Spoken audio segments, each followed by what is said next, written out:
At the peak of platformer mascot popularity, Ubisoft's Rayman stood out as one of the greats, while so many others fell by the wayside.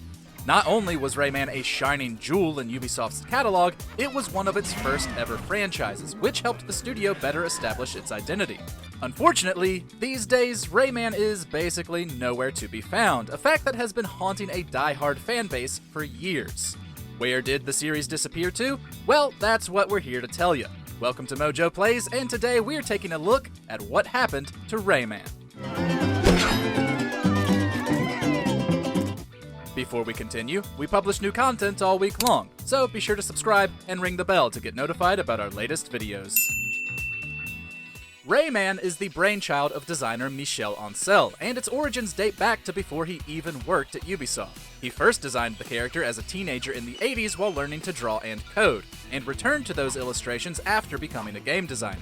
Once he had been hired at Ubisoft, Ancel impressed higher-ups with a pitch for a new game, which went into development in 1992. Ancel drew from fairy tales of various regions, including Celtic and Chinese, as well as his childhood adventures for the game's worlds. He also got really into ray tracing for the character's animations, hence the now iconic name, Rayman.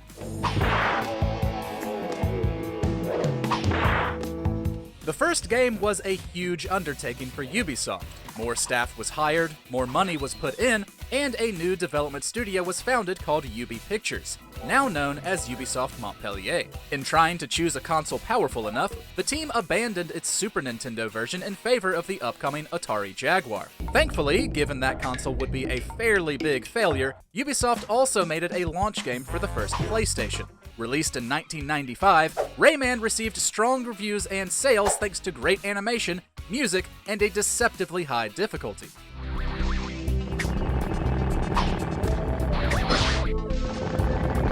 Ports to other platforms followed, and the PC version even received 2 expansions with more stages and a level editor.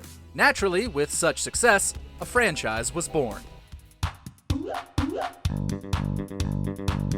Development on a sequel began not long after the release of the first, in early 1996. Ubisoft initially thought to make it another 2D side-scroller, but 3D was making big waves, especially on the platforming scene, with Super Mario 64 and Crash Bandicoot releasing the same year Rayman 2 began development. The switch to 3D was a smart one, with the bright, charming worlds being one of the many elements to shine through, and the N64 version requiring the expansion pack to fully do them justice.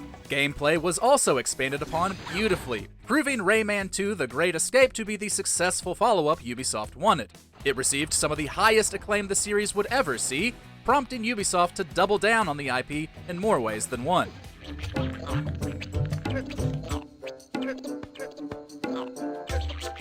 First up, Ubisoft sought to expand Rayman's resume. The studio produced an animated series in 1999 starring Billy West as the voice of Rayman. Oh, would you look at the time? The show was canceled after only airing 4 episodes, with high production costs claimed as the cause of death. Also produced were games outside of the platforming genre. Rayman starred in an educational game called Rayman Brain Games in North America. He was also deemed popular enough to get a party game in 2001's Rayman Arena. The series even expanded to Java and mobile games early on, with different, albeit simple spin-offs like Rayman Golf.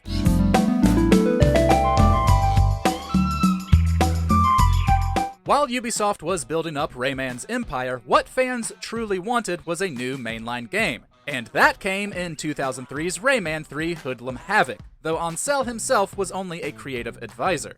While the second game was ported to the PlayStation 2, the third was the first built with the 6th generation consoles in mind.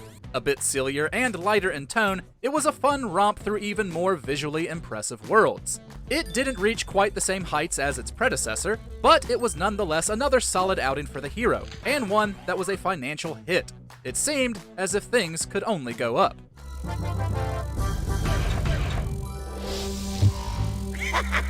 Of course, living in the present, we know that's not true. Following the release of Rayman 3, fans waited for a fourth that would never come. Backbone Entertainment released a GBA entry, Hoodlum's Revenge, in 2005. That same year, Ubisoft would begin production on Rayman IV with a smaller developer, Phoenix Interactive, as the Montpellier studio was then adapting Peter Jackson's King Kong. Sadly, while the developer had big plans, the project lasted less than a year before it was cancelled. Development had begun in 2005, which meant a new generation of consoles was right around the corner. Fearing that would harm sales and wanting to build something new, Ubisoft chose to scrap Phoenix's work and start anew with the Montpellier team once King Kong was finished. We gotta get through that door. There's no other way. A second version of Rayman 4 would enter development with the character's original creators. It was intended to be another 3D action platformer with newly created bunny characters invading Rayman's world. However, after Ubisoft received dev kits for Nintendo's upcoming Wii, the traditional platforming elements were scrapped, though the rabbits weren't. Ubisoft chose to focus on different types of gameplay and uses for the Wiimote, leading the project to evolve into the minigame-centric Rayman Raving Rabbids, released in 2006. Despite it not being a proper Rayman game, Raving Rabbids was a huge hit and received ports to multiple platforms soon after. Unfortunately, the insane little critters would soon outshine Rayman himself. From 2006 to 2013, the Rabbids got one game per year, and after the third one, 2008's TV Party, Rayman ceased appearing in them, instead getting relegated back to mobile with 2009's Rayman Kart. Ubisoft had seemingly found a new angle within the IP, merchandising the Rabbids to hell and back through clothes, toys, and even a 4-season-long TV series.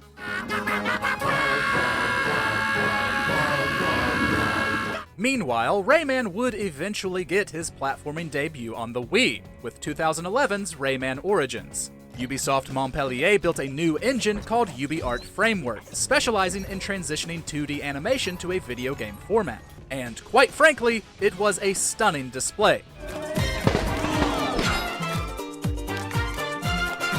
Although it had gone back to a side-scroller, its levels were bursting with life and color, and playing through them, whether alone or with friends, was as delightful as it was exciting. However, Rayman's days of being a high seller without the Rabbids were seemingly behind him.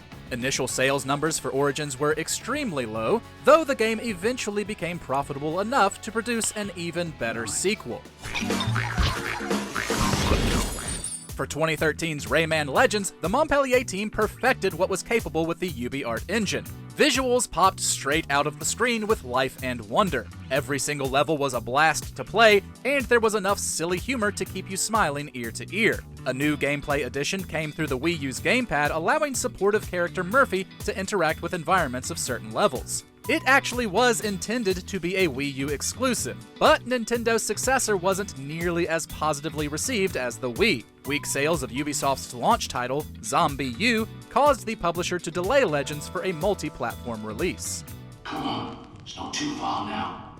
Like its predecessor, Legends earned a ton of critical acclaim, but was a slow seller. Sadly, it's the last full game the character has starred in, and that's due to a variety of factors. The obvious one being the Rabbids. They became extremely popular extremely quickly, making them a more bankable option for Ubisoft. They even teamed up with Mario for a lighthearted take on tactics in 2017's Kingdom Battle. While the game was initially met with immense backlash due to the oversaturation of the franchise, it would go on to receive strong reviews and outsell both Origins and Legends. Meanwhile, Rayman still starred in mobile games, the most recent being 2019's Rayman Mini. The other big contributing factor to Rayman's prolonged hiatus is the current status of Ubisoft itself. In mid-2020, the studio was hit by numerous sexual misconduct allegations, and in the wake of all of that, reports of Michel Ancel's abusive management style surfaced. Rayman's creator retired from the industry later that year, though denied the allegations and cited stress as the reason for retirement. Since then, the studio has experienced backlash not only from the accusations, but from multiple poorly received business decisions, including a huge focus on subscription models and a disastrous venture into NFTs. Recent years haven't been financially viable for the publisher either, with multiple games underperforming, causing the cancellation of many others in the process. While well received, even the Rabbids' second outing with Mario & Co., 2022's Sparks of Hope, was reportedly financially disappointing for Ubisoft. Which is a shame, as its third DLC expansion, released in August 2023, featured Rayman's first appearance in a console game in a decade. While the character also got a little love that year in Netflix's Captain Laserhawk: A Blood Dragon remix, Rayman's gaming prospects don't seem to be looking up. What did you just say? What? Interdimensional alien scum? I was a refugee who came from Dimension X, sir. Unfortunately, the wait for a new Rayman game may continue to stretch out even further. Ubisoft Montpellier, Rayman's home, put out Prince of Persia: The Lost Crown in early 2024, to incredibly strong reviews. But, like many other Ubisoft releases in recent memory, it has so far underperformed in sales. The studio also still has Beyond Good and Evil 2 to worry about, which has been sitting comfortably in development hell for quite some time. Of course, a new entry doesn't have to be done by the same team. In 2023, Davide Soliane, creative director of both Mario plus Rabbids games, expressed interest in tackling a Rayman game. But that's really up to Ubisoft, which, as we've already discussed, has its hands full. The publisher is balancing a lot of plates while trying to restructure, and dealing with the fallout of multiple controversies. Rayman could be seen as a risk, since his days of being a high seller are long behind him. All the while, those who have spent money on Rayman, loving each zany adventure through every vibrant landscape, are simply left waiting.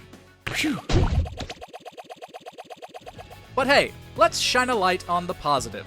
What's your favorite Rayman game? Now it's Caliburn stew. Oh, won't you? Share your fond memories in the comments, and be sure to subscribe to MojoPlays for more great videos every day.